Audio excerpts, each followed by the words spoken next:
Hi friends, ഇന്ന് ഒരമ്മായിയപ്പൻ ഇങ്ങോട്ട് mail അയച്ചിരിക്കുകയാണ്. Madam, എൻ്റെ പേര് സഹദേവൻ, യഥാർത്ഥ പേരല്ല. മാഡത്തിന് ഇങ്ങനൊരു മെയിൽ വന്നിട്ടുണ്ടോ എന്നെനിക്കറിയില്ല. ഞാനൊരു ഡിപ്പാർട്ട്മെൻറ്റിൽ സ്ഥിരം ജോലിയുള്ള ആളാണ്. പെൻഷൻ പറ്റാൻ ഇനിയും 1 വർഷം കൂടിയുണ്ട്. എൻ്റെ ഭാര്യയ്ക്കും സർവീസിൽ ജോലിയുണ്ട്. അവൾ മറ്റൊരു ജില്ലയിലാണ് ഇപ്പോൾ വർക്ക് ചെയ്യുന്നത്.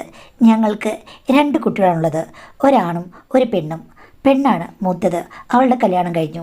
ഇളയതാണാണ്, അവന് അവളേക്കാൾ 1.5 വയസ്സിന് പ്രായവ്യത്യാസം മാത്രമേ ഉള്ളൂ. ഞാൻ വിവാഹം കഴിക്കുമ്പോൾ എൻ്റെ ഭാര്യയ്ക്ക് ജോലി ഉണ്ടായിരുന്നു. അവൾക്ക് അടിക്കടി ട്രാൻസ്ഫർ വരുന്ന ഒരു ഉദ്യോഗമാണ്. എനിക്കാണെങ്കിൽ ഈ ജില്ലയിലും അടുത്ത ജില്ലയിലൊക്കെ ട്രാൻസ്ഫർ കിട്ടിയെങ്കിലും വീട്ടിൽ നിന്ന് പോയി വരുന്ന രീതിയിലാണ്. അവൾക്ക് പക്ഷേ അങ്ങനെയല്ല. അതിൻ്റെതായ ബുദ്ധിമുട്ട് എല്ലാ കാലത്തും ഉണ്ടായിട്ടുണ്ട്. മക്കളെ കൂടുതൽ കാലവും ഞാൻ തന്നെയാണ് നോക്കേണ്ട ഒരവസ്ഥ വന്നത്. പിന്നെ അവളുടെ അമ്മ, അതായത് എൻ്റെ അമ്മായിയമ്മയും ആ വീട്ടിലുണ്ടായിരുന്നു. അവർ കുഞ്ഞുങ്ങളെയൊക്കെ നന്നായിട്ട് നോക്കും. അവരുടെ ഒരു ഹെൽപ്പിലാണ് ഞങ്ങൾ അടിപൊളിയായി പൊയ്ക്കൊണ്ടിരുന്നത്. ഭാര്യയും ഞാനും തമ്മിൽ യാതൊരു വിധത്തിലുള്ള പ്രശ്നങ്ങളുമില്ല. എന്നെ ഭാര്യയ്ക്ക് നല്ല ബഹുമാനവുമാണ്, ഇഷ്ടവുമാണ്. എല്ലാ കാര്യങ്ങളും ചോദിച്ചിട്ടേ ചെയ്യൂ. ഒരു ഈഗോയും ഞങ്ങൾക്കിടയിലില്ല. അറേഞ്ച്ഡ് മാരേജ് ആണെങ്കിലും ഒരു പ്രണയവിവാഹം പോലെയാണ് ഞങ്ങൾക്കിടയിൽ ആ ബന്ധം പ്രവർത്തിക്കുന്നത്. എൻ്റെ സൗന്ദര്യം കണ്ടിട്ടാണ് എന്നെ കല്യാണം കഴിച്ചത്, അല്ലാതെ ഉദ്യോഗം കണ്ടിട്ടൊന്നും അല്ലാന്ന് വൈഫ് എപ്പോഴും പറയും. അവൾ പറയുന്നത് എല്ലാ കാലത്തും ആരോഗ്യവും സൗന്ദര്യവും മെയിൻറ്റെയിൻ ചെയ്യണം. അവളുടെ ഭർത്താവിനെ മറ്റൊരാളെ പരിചയപ്പെടുത്തുമ്പോൾ സൗന്ദര്യമുള്ളവനായിട്ടിരിക്കണം എന്ന് പറഞ്ഞതുകൊണ്ട് അന്ന് തൊട്ടേ ഞാൻ ബ്യൂട്ടി പാർലറിലൊക്കെ പോകാറുണ്ട്, ജിമ്മിലും പോകും. കണ്ടാൽ എൻ്റെ വയസ്സ് ഒരു 40 പോലും പറയില്ലെന്ന് വൈഫ് പറയും. വൈഫും അതുപോലെ തന്നെ സൗന്ദര്യത്തിൽ നല്ല ശ്രദ്ധയുള്ള ഒരാളാണ്. പിന്നെ മാഡം, ഞങ്ങളുടെ ദാമ്പത്യ ജീവിതത്തിൽ പറയത്തക്ക പ്രശ്നങ്ങളൊന്നുമില്ലാതെയാണ് ഇത്രയും കാലവും പോയത്. മകളും മകനും നല്ല സൗന്ദര്യമുള്ളവരാണ്. മകളുടെ കല്യാണം പെട്ടെന്ന് നടന്നു. അവളുടെ കല്യാണം കഴിഞ്ഞ് 1 വർഷത്തിന് ശേഷം അമ്മായിയമ്മ മരിച്ചുപോയി. പക്ഷേ അപ്പോഴും എൻ്റെ ഭാര്യ വേറൊരു ഡിസ്ട്രിക്റ്റിലായിരുന്നു. അമ്മായിയമ്മയുടെ മരണം വളരെ അവിചാരിതമായിരുന്നു. എന്നോട് നല്ല സ്നേഹമുള്ള സ്ത്രീയായിരുന്നു. ഞങ്ങൾ തമ്മിൽ ഒരു പ്രശ്നവുമില്ലാതെയാണ് മുന്നോട്ട് പോയത്. പിന്നെ മകളുടെ കല്യാണം കഴിഞ്ഞാണ് മരിച്ചതുകൊണ്ട് വലിയ പ്രശ്നങ്ങൾ ജീവിതത്തിൽ ഉണ്ടായില്ല. പിന്നെ ഞാനും മോനും മാത്രമാണല്ലോ വീട്ടിൽ, അപ്പോൾ മാനേജ് ചെയ്യാൻ പ്രശ്നമില്ല. അങ്ങനെ പൊയ്ക്കൊണ്ടിരുന്ന് കഴിഞ്ഞപ്പോഴേക്കും എൻ്റെ മകന് PG കഴിഞ്ഞ് ക്യാമ്പസിൽ നിന്ന് സെലക്ഷൻ കിട്ടി. വലിയൊരു കമ്പനിയിൽ നല്ല സാലറിയുമുണ്ട്. ഞങ്ങളുടെ ഡിസ്ട്രിക്റ്റിൽ തന്നെയാണ് കിട്ടിയത്. 2 വർഷം അവിടെ നിന്ന് നല്ലൊരു എക്സ്പീരിയൻസ് ഉണ്ടാക്കിയെടുത്തിട്ട് ഗൾഫിലോ അല്ലെങ്കിൽ വിദേശ രാജ്യത്തേക്കോ ട്രൈ ചെയ്യാം എന്നായിരുന്നു പ്ലാൻ. മകൻ അതീവ സുന്ദരനാണെന്ന് പറഞ്ഞല്ലോ. പല പെണ്ണുങ്ങളും അവൻ്റെ പുറകെ നടക്കുന്നത് ഞാൻ കണ്ടിട്ടുണ്ട്. പക്ഷേ ഒരു പെണ്ണിനോടും വലിയ താല്പര്യമൊന്നും പ്രകടിപ്പിച്ച് കണ്ടിട്ടുമില്ല. ഒരു റോമിയോ ആകാൻ എല്ലാ സാധ്യതയുള്ളൊരു ചെക്കനാണ് അവൻ. പക്ഷേ ഞങ്ങൾ വളർത്തിയ ഡിസിപ്ലിൻ കൊണ്ട് നല്ല കുട്ടിയായി ജീവിക്കുന്നു. അത് നല്ല കാര്യം തന്നെ. പക്ഷേ ജോലി കിട്ടി 6 മാസം കഴിഞ്ഞപ്പോഴേക്കും നടന്ന സംഭവം ഞങ്ങളെ 2 പേരെ ഞെട്ടിച്ചു. ഒരു ദിവസം ഉച്ചയ്ക്ക് 3 മണിക്ക് അവൻ വിളിച്ച് എന്നോട് പറഞ്ഞു, അച്ഛാ, ഞാനൊരു പെൺകുട്ടിയെ കല്യാണം കഴിച്ചു. വേറൊരു മതത്തിൽപ്പെട്ട പെൺകുട്ടിയാണ്. നിങ്ങളോട് പറഞ്ഞു കഴിഞ്ഞാൽ കല്യാണം നടത്തി തരില്ല, അതുകൊണ്ടാണ് അത് ചെയ്തതെന്ന് പറഞ്ഞു. ഇത് കേട്ട് ഞാൻ അമ്പരന്ന് പോയി. അവൻ്റെ അമ്മയെ വിളിച്ചു കഴിഞ്ഞപ്പോഴേക്കും അവൾക്ക് വിശ്വസിക്കാൻ പറ്റുന്നില്ല. പെങ്ങൾക്കും ഒന്നും വിശ്വസിക്കാൻ പറ്റില്ല, ബന്ധുക്കൾക്കേ പറ്റുന്നില്ല. അങ്ങനെ എല്ലാവരും കൂടെ കൂടിച്ചേർന്നു. ഇനിയിപ്പോൾ എന്ത് ചെയ്യാനാണ്? കല്യാണം കഴിഞ്ഞതല്ലേ, അപ്പോൾ പിന്നെ അവളെ സ്വീകരിക്കാൻ തരമില്ലല്ലോ. ജാതി മതമൊന്നും ഇക്കാലത്ത് ആരും നോക്കില്ല എന്ന് പറയാൻ പറ്റില്ലെങ്കിലും വന്നു കഴിഞ്ഞാൽ പിന്നെ ഓക്കെ എന്ന് ഭാവിച്ചല്ലേ പറ്റൂ. അങ്ങനെയാണ് ഞങ്ങൾ അവനോട് വീട്ടിൽ വരാൻ പറഞ്ഞത്. അവളെ മരുമകളായി സ്വീകരിക്കാൻ തയ്യാറാണെന്ന് പറഞ്ഞു. നല്ല ദേഷ്യമുണ്ടെങ്കിലും പെൺകുട്ടിയെ കണ്ടു കഴിഞ്ഞപ്പോഴേക്കും എൻ്റെ ഭാര്യയ്ക്കും കുറച്ചൊക്കെ മാറ്റമുണ്ടായി. കാര്യം നല്ല സുന്ദരിയായൊരു പെൺകുട്ടി. അവനേക്കാൾ 100 മടങ്ങ് സൗന്ദര്യം അവൾക്കുണ്ട്.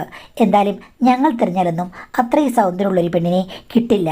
അപ്പോൾ അവൻ പ്രേമിച്ചതിൽ ഒരിക്കലും കുറ്റം പറയാൻ പറ്റില്ല. വന്നവരെല്ലാം അത്ഭുതത്തോടു കൂടി പെൺകുട്ടിയെ നോക്കുകയായിരുന്നു. ഷോ, ഇത്രയും സൗന്ദര്യമുള്ളൊരു പെണ്ണ്, അത് ഏത് മതമാണെങ്കിലും എന്താ, അവന് കിട്ടിയല്ലോ എന്നുള്ള അസൂയ എല്ലാവരുടെ മുഖത്ത് ഞാൻ തെളിഞ്ഞു കണ്ടു. അവരുടെ വീട്ടുകാർ ഒരിക്കലും സമ്മതിക്കില്ല. അപ്പോൾ പിന്നെ ഞങ്ങളെങ്കിലും സ്വീകരിക്കണ്ടേ? അങ്ങനെ അവർ അവിടെ ജീവിതം ആരംഭിച്ചു. കല്യാണം കഴിഞ്ഞ് 1 ആഴ്ച എൻ്റെ ഭാര്യയോട് നിന്നു. അത് കഴിഞ്ഞ ശേഷം ജോലി സ്ഥലത്തേക്ക് മടങ്ങിപ്പോയി. അപ്പോൾ അവൾ എന്നോട് പറഞ്ഞു, മരുമോള് ഏത് തരക്കാരിയാണെന്ന് അറിയില്ല. പുത്തനച്ചി പുരപ്പുറം തൂക്കും. അപ്പോൾ അവൾ ഇവിടുത്തെ ജോലിയെല്ലാം ഏറ്റെടുത്ത് കഴിഞ്ഞാൽ നിങ്ങൾ വെറുതെ ഇരിക്കരുത്. ഇത്രയും നാൾ നിങ്ങൾ തന്നെ എല്ലാം വെച്ചു കഴിച്ചു ജോലിയെല്ലാം ചെയ്തു. ഇനി മരുമോള് വന്നെന്ന് പറഞ്ഞ് റെസ്റ്റ് എടുത്തു കഴിഞ്ഞാൽ അവസാനം അവൾ അങ്ങ് പോയി കഴിയുമ്പോഴേക്കും നിങ്ങൾ തന്നെ ദുഃഖിക്കേണ്ടി വരുമെന്ന് പറഞ്ഞു. ഓക്കേടി, എൻ്റെ കാര്യം ഞാൻ നോക്കിക്കോളാം, അവരെ ശല്യപ്പെടുത്താൻ പോകുന്നില്ല എന്ന് പറഞ്ഞു. ആദ്യത്തെ ഒരു 3-4 മാസം അവർ ഭയങ്കര ബിസിയായിരുന്നു. പല സ്ഥലത്ത് ഹണിമൂണിന് പോവുകയും അങ്ങനെ ഞാനത് ശ്രദ്ധിക്കാൻ പോയില്ല. 2 പേർക്ക് ജോലിയുണ്ട്, ഇടയ്ക്ക് ജോലിക്ക് പോകും, ഇടയ്ക്ക് കറങ്ങാൻ പോകും. ഞാൻ എൻ്റെ കാര്യം നോക്കി, എൻ്റെ ജോലിയും നോക്കി കഴിഞ്ഞു. മരുമകളോട് ഞാനൊന്നും പറയാനും പോയില്ല. അവൾ എന്നോട് നന്നായിട്ടാണ് പെരുമാറിയത്. ഞാനും അങ്ങനെ തന്നെ. പക്ഷേ 4ാമത്തെ മാസമായി കഴിഞ്ഞപ്പോഴേക്കും മകൻ എന്നോട് പറഞ്ഞു അവൾക്ക് വിശേഷമുണ്ടെന്ന്. അപ്പോഴേക്കും എൻ്റെ ഭാര്യയൊക്കെ വന്ന് നോക്കി. എല്ലാവർക്കും സന്തോഷമായി. അവളുടെ വീട്ടിൽ എന്തായാലും അവൾക്ക് പോകാൻ പറ്റില്ല. അവിടെ വിളിച്ചറിയിച്ചപ്പോൾ അവർക്ക് താല്പര്യമില്ല.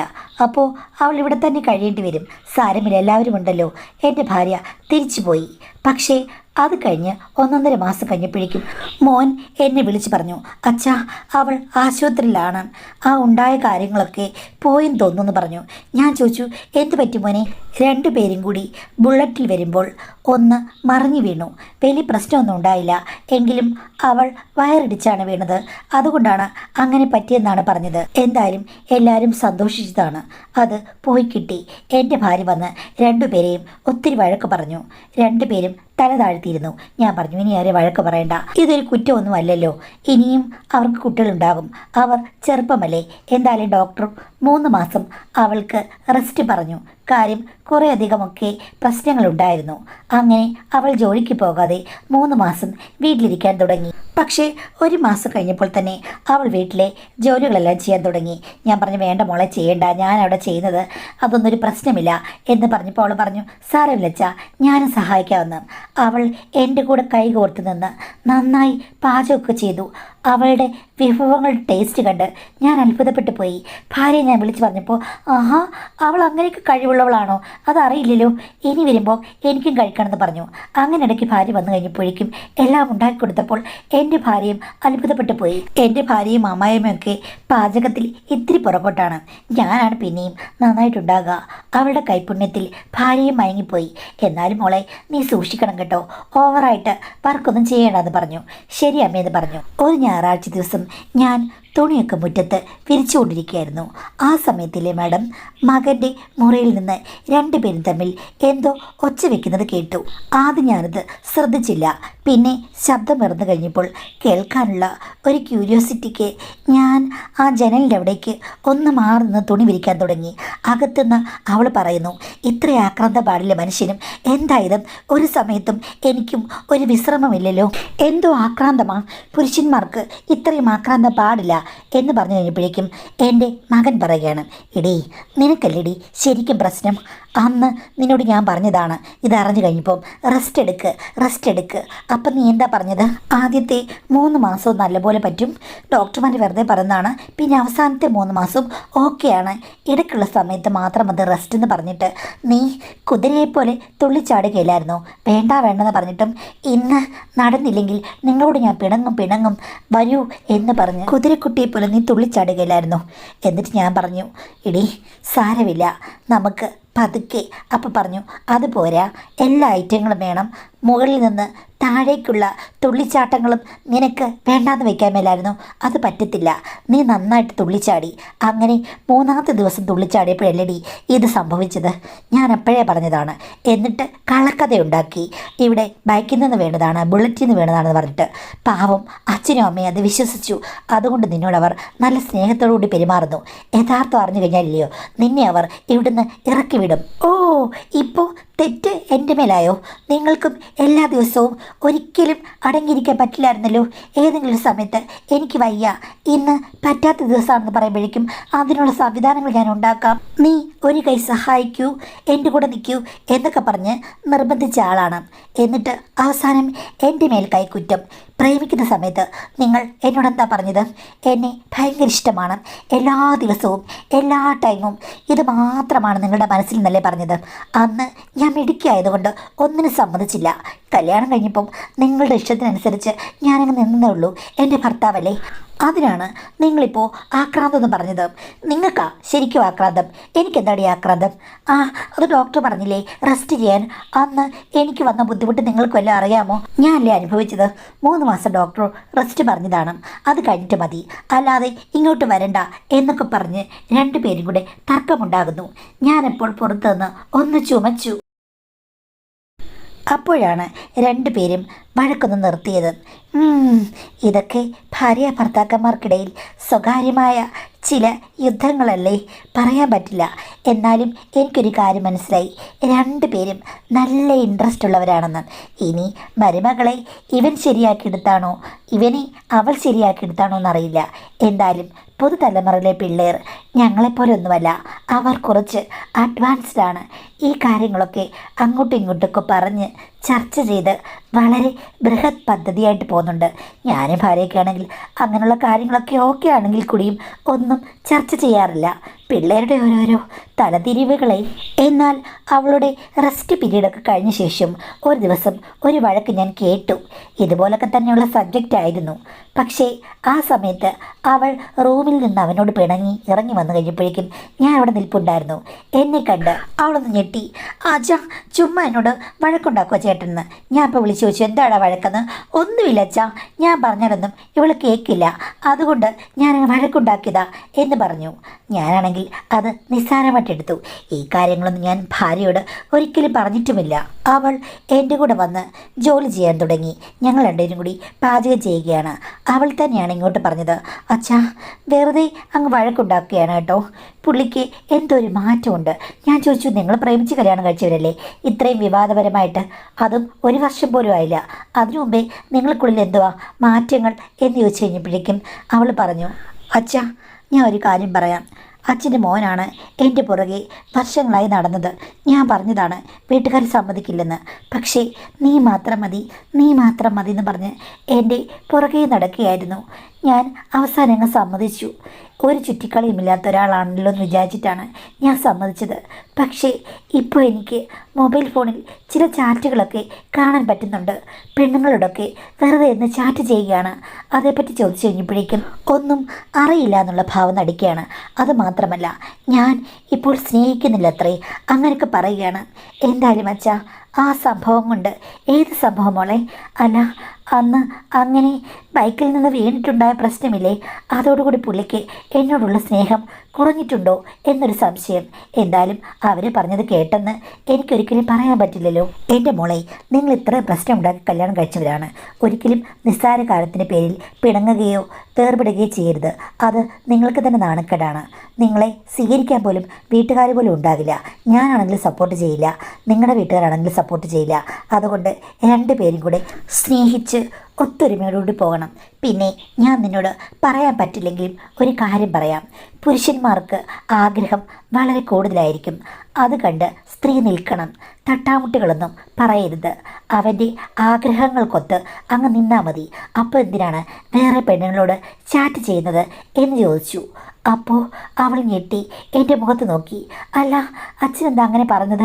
പുള്ളിക്കാരൻ എന്തെങ്കിലും പറഞ്ഞു? ഞാൻ വേണ്ടത്ര ശ്രദ്ധിക്കുന്നില്ലെന്ന്. അല്ല മോളെ, ഞാനങ്ങ് പറഞ്ഞതാണ്. ഈ ഭാര്യ, അതും സുന്ദരിയായ നീ അടുത്തുള്ളപ്പോൾ എന്തിനാണ് അവൻ വേറെ ചാറ്റ് ചെയ്യുന്നത്?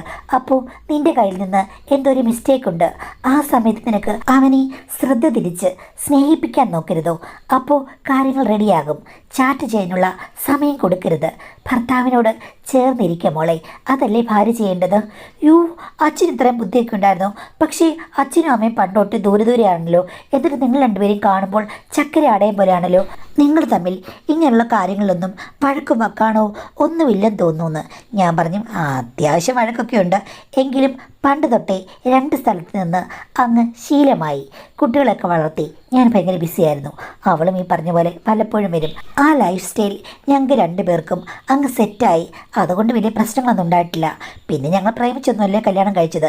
ഇനി അങ്ങനെ വല്ല പ്രേമമൊക്കെ തോന്നിക്കഴിഞ്ഞിരുന്നെങ്കിൽ ഇതുപോലെയൊക്കെയുള്ള പ്രശ്നങ്ങൾ ഉണ്ടായേനെ. ഓവറായിട്ടുള്ള ഇഷ്ടവും അട്രാക്ഷനും ഞങ്ങൾ തമ്മിൽ ഇല്ലെന്ന് നമ്മളെ തോന്നുന്നത്. അങ്ങനെയാണെങ്കിൽ ഞാൻ പറയില്ലേ, എല്ലാ ആഴ്ചയിലും നീ ഇങ്ങോട്ട് വരണം, അല്ലെങ്കിൽ ഞാൻ ഇവിടുന്ന് പോകില്ലേ. അപ്പോൾ അതൊന്നും ഞങ്ങൾ തമ്മിലില്ല. ഒരു നോർമൽ ഭാര്യ ഭർത്താവ്, അത്രയേ ഉള്ളൂ. പക്ഷേ നിങ്ങളങ്ങനെയല്ലല്ലോ, പ്രേമിച്ച് വിവാഹം കഴിച്ചവരല്ലേ. ഭയങ്കരമായ അട്രാക്ഷൻ അങ്ങോട്ടും ഇങ്ങോട്ടൊക്കെ ഉണ്ട്. ഓവറായിട്ടുള്ള സ്നേഹവും അട്രാക്ഷനും ഒക്കെ ഉള്ളത് കൊണ്ടാണ് ഇങ്ങനെയൊക്കെ ഉണ്ടാകുന്നത്. അതൊക്കെ സ്നേഹത്തിൻ്റെ ഭാഗമായിട്ട് അങ്ങ് എടുത്താൽ മതി. അവൻ എന്തായാലും എത്ര തിരഞ്ഞാലും നിൻ്റെ അത്രയും സുന്ദരിയായ ഒരു പെണ്ണിനെ കിട്ടില്ല. അപ്പോൾ നീ വിചാരിച്ചു കഴിഞ്ഞാൽ അവനെ നിൻ്റെ അടുത്ത് തന്നെ കെട്ടിയിടാം മോളെ എന്ന് പറഞ്ഞു. അത് കേട്ട് അവൾ എന്നെ അത്ഭുതത്തോടുകൂടി നോക്കി. അച്ഛൻ ആളൊരു കേമനാണല്ലോ, മോനേക്കാൾ അച്ഛൻ തന്നെയാണെന്ന് തോന്നും മിടുക്കൻ. അത് പിന്നെ അങ്ങനെയല്ലേ മോളെ വരൂ, ഫാദർ ഈസ് ഓൾവേസ് ഗ്രേറ്റ് എന്ന് പറഞ്ഞ് ഞാൻ ചിരിച്ചു. അച്ഛൻ്റെ ഉപദേശം ഞാൻ ശിരസാവഹിക്കും. ഇനിയിപ്പോൾ അച്ഛൻ പറഞ്ഞതുപോലെ ഞാൻ ഒന്ന് പരീക്ഷിച്ച് നോക്കാം. റിസൾട്ട് കിട്ടുവാണെങ്കിൽ അച്ഛനോട് പറയാമെന്ന് പറഞ്ഞു. പിന്നെ ഞാനത് ചോദിച്ചുമില്ല, പറഞ്ഞുമില്ല. അന്ന് അത്രയും തെളിച്ച് പറഞ്ഞു തന്നെ ശരിയായില്ല എന്ന് എനിക്ക് തോന്നലുണ്ടായിരുന്നു.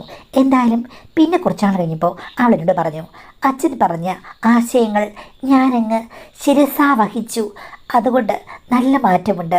ഇപ്പോൾ ഞാൻ ഒന്നിനും നോ പറയാറില്ല. അതേപോലെ തന്നെ ചാറ്റുമില്ല. 24 മണിക്കൂറും എൻ്റെ പുറകെ ചുറ്റി നടക്കുകയാണ്.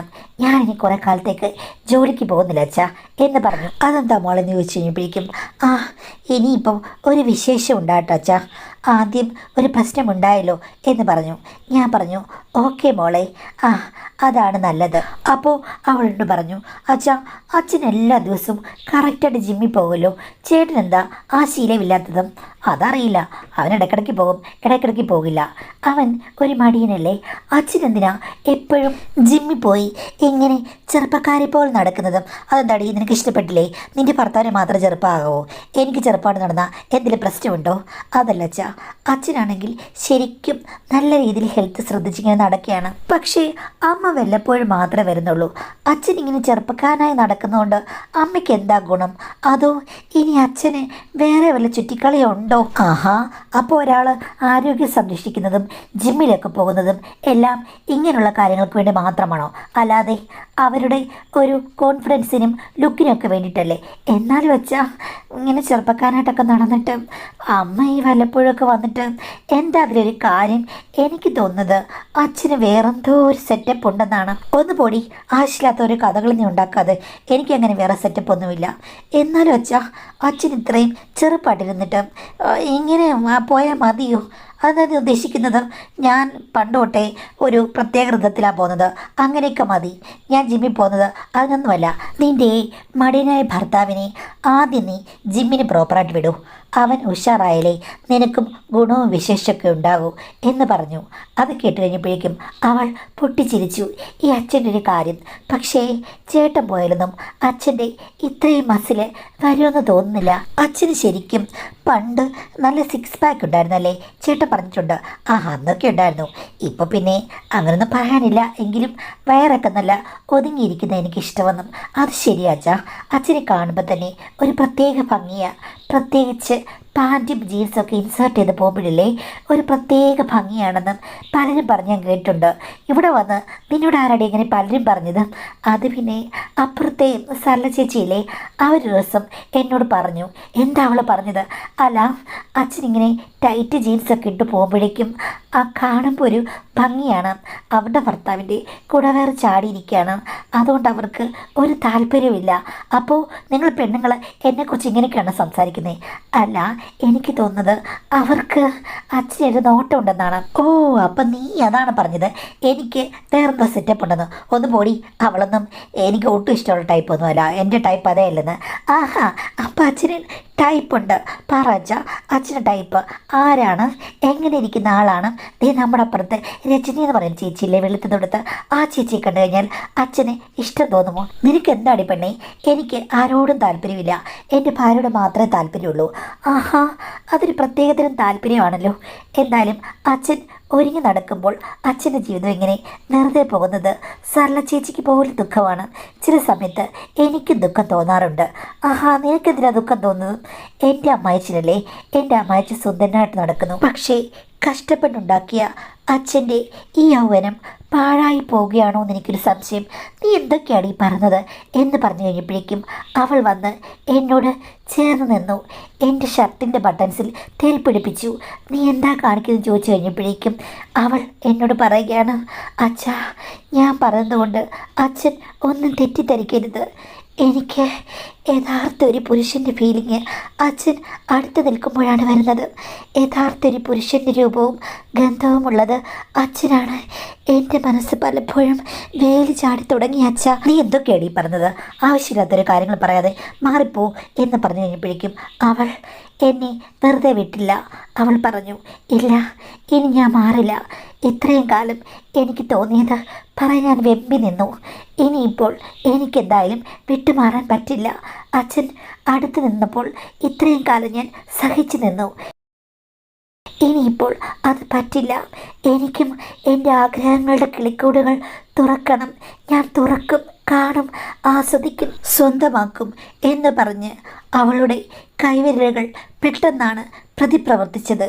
അതിൽ എനിക്ക് രക്ഷപ്പെടാൻ പറ്റിയില്ല. ഞാൻ വേണ്ട മോളെന്ന് പറഞ്ഞപ്പോഴും ഇല്ല, വേണമെന്ന് എനിക്ക് തോന്നിയത് കൊണ്ട് മാത്രമാണ്. ഇത് അച്ഛൻ്റെ തെറ്റല്ല, എൻ്റെ മാത്രം തെറ്റ്, എൻ്റെ മാത്രം സ്വപ്നം എന്ന് പറഞ്ഞ് അവൾ എന്നെ മറ്റൊരു ലോകത്തിലേക്ക് നയിച്ചു. അവൾക്ക് യാതൊരു വിധത്തിലുള്ള ഇൻഹിബിഷൻസും ഇല്ലായിരുന്നു. എന്നെ ശ്രദ്ധിക്കാനും എനിക്ക് വേണ്ടി പല കാര്യങ്ങളും മുൻകൈ എടുക്കാനും അവൾക്ക് വലിയ ഉത്സാഹമായിരുന്നു. ഞാനൊരിക്കലും പ്രതീക്ഷിച്ചല്ല. എൻ്റെ ഭാര്യയ്ക്ക് പല കാര്യങ്ങളോടും അതൃപ്തിയുണ്ട്, ഇവൾക്കാണെങ്കിൽ അതൃപ്തിയില്ല. ഈ പ്രായത്തിലും എന്നോട് എനിക്ക് വേണ്ടി എന്തിനും തയ്യാറാകുന്നു. ഞാനും ആ ഉൾക്കടലിൽ പെട്ടുപോയി. ഒരു പ്രശ്നവുമില്ല. പകൽ സമയത്ത് ഞങ്ങൾക്ക് ധാരാളം അവസരങ്ങളുണ്ടായിരുന്നു മാഡം. പക്ഷേ ഇപ്പോൾ അവൾക്ക് വിശേഷമുണ്ട്. ഉത്തരവാദി ആരാണെന്ന് ചോദിച്ചു കഴിഞ്ഞാൽ ആർക്കും അറിയില്ല എന്ന് പറയുന്ന ഒരു സ്ഥിതിയാണ്. എനിക്കതിൽ നല്ല കുറ്റബോധമുണ്ട് മാഡം. എന്തായാലും കുറ്റബോധമുണ്ടായിട്ട് പ്രത്യേകിച്ച് കാര്യമൊന്നുമില്ല. ഇനിയിപ്പോൾ ഒന്നും ചെയ്യാൻ പറ്റാത്ത സന്ദർഭമായതുകൊണ്ട് കുറ്റബോധം ഉള്ളവർ ചെയ്യേണ്ടത് എന്താണ്? ഇനിയുള്ള നെക്സ്റ്റ് സ്റ്റെപ്പുകളിൽ അവിടെ തിരുത്തലുകൾ സംഭവിച്ച് ആ ബന്ധത്തെ നല്ല രീതിയിൽ അച്ഛനും മകളും എന്നുള്ള ബന്ധമായിട്ട് തന്നെ മുന്നോട്ട് കൊണ്ടുപോവുക. അത് മാത്രമേ ഉള്ളൂ.